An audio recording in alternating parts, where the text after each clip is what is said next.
കുവൈറ്റിൽ ഭീകരസംഘം പിടിയിലായെന്ന വാർത്ത വ്യാജം. ഔദ്യോഗിക വിശദീകരണമായി ആഭ്യന്തര മന്ത്രാലയം രാജ്യത്തിനുള്ളിൽ ഭീകരസംഘത്തെ സുരക്ഷാസേന അറസ്റ്റ് ചെയ്തെന്ന രീതിയിൽ സമൂഹ മാധ്യമങ്ങളിൽ വ്യാപകമായി പ്രചരിക്കുന്ന വാർത്തകൾ തള്ളിയാണ് കുവൈറ്റ് ആഭ്യന്തര മന്ത്രാലയം രംഗത്ത് വന്നിരിക്കുന്നത്. പശ്ചിമേഷ്യൻ സംഘർഷം രൂക്ഷമാകുന്നതിനിടയിലാണ് ഈ വാർത്ത പുറത്തുവിട്ടിരിക്കുന്നത്. ഇത്തരത്തിലുള്ള റിപ്പോർട്ടുകൾക്ക് യാതൊരു ഔദ്യോഗിക അടിസ്ഥാനവുമില്ല എന്നും രാജ്യത്തിന്റെ സുരക്ഷാ സാഹചര്യത്തിൽ ആശങ്കപ്പെടേണ്ട സാഹചര്യമില്ല എന്നും മന്ത്രാലയം വ്യക്തമാക്കി.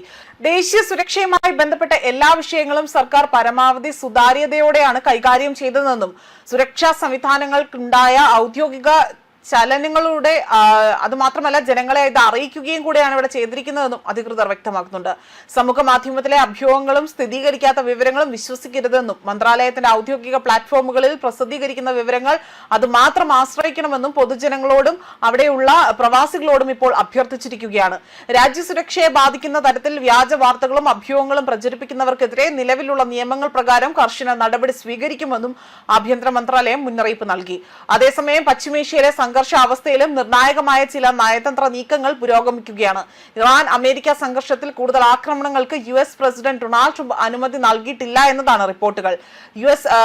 അതുമാത്രമല്ല ഹോർമുസ് കടലിടുക്കുമായി ബന്ധപ്പെട്ട വിഷയത്തിൽ ഒമാനും ഇറാനും തമ്മിലുള്ള ചർച്ച പുരോഗമിക്കുകയാണ് എന്നും ഈ ആഴ്ച തന്നെ ഒരു ധാരണയിലെത്താൻ സാധ്യതയുണ്ട് എന്നും അന്താരാഷ്ട്ര റിപ്പോർട്ടുകൾ സൂചിപ്പിക്കുന്നു.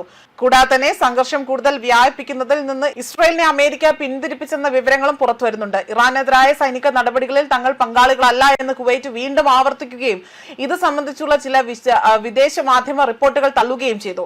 മറുവശത്ത് പുതിയ ഏറ്റുമുട്ടലുകളിൽ 11 അമേരിക്കൻ യുദ്ധവിമാനങ്ങൾ തകർന്നതായും 200 അമേരിക്കൻ സൈനികർ കൊല്ലപ്പെട്ടതായും ഇറാന്റെ IRGC ഇവിടെ അവകാശപ്പെടുന്നുണ്ട്. എന്നാൽ ഈ അവകാശവാദങ്ങൾ അമേരിക്കയോ മറ്റ് സ്വതന്ത്ര സ്രോതസ്സുകളോ അവിടെ സ്ഥിരീകരിച്ചിട്ടില്ല. ബ്രിട്ടൻ അമേരിക്കയെ പിന്തുണയ്ക്കുന്നത് തുടർച്ചയായിക്കൊണ്ടിരിക്കുമെന്ന മുന്നറിയിപ്പും ഇറാൻ ആവർത്തിച്ചതോടുകൂടി തന്നെ പശ്ചിമേഷ്യയിലെ സുരക്ഷാ ആശങ്കകൾ തുടരുകയാണ്. മാത്രമല്ല ഗാസയിലാകട്ടെ ഇസ്രായേൽ മാരകമായ ആക്രമണമാണ് അഴിച്ചുവിട്ടിരിക്കുന്നത്. ഹമാസ് പോലീസ് മേധാവി വ്യോമാക്രമണത്തിൽ കൊല്ലപ്പെട്ടു എന്ന വാർത്തയാണ് പുറത്തുവരുന്നത്. ഇതോടുകൂടി തന്നെ ഗാസയിൽ സൈനിക നടപടി കൂടുതൽ ശക്തമാക്കിയിരിക്കുകയാണ് ഇസ്രായേൽ. വടക്കൻ ഗാസ മുനമ്പിൽ നടത്തിയ പുതിയ വ്യോമാക്രമണത്തിൽ ഹമാസ് നിയന്ത്രണത്തിലുള്ള പോലീസ് സേനയുടെ മേധാവി കൊല്ലപ്പെട്ടതായി തന്നെ ഹമാസ് ആഭ്യന്തര മന്ത്രാലയം സ്ഥിരീകരിച്ചു. ഗാസ നഗരത്തിന് വടക്കുള്ള ഷെയ്ഖ് അദ്വാൻ മേഖലയിലെ ലക്ഷ്യമിട്ടുകൊണ്ടാണ് ആക്രമണം നടത്തിയിരിക്കുന്നത്.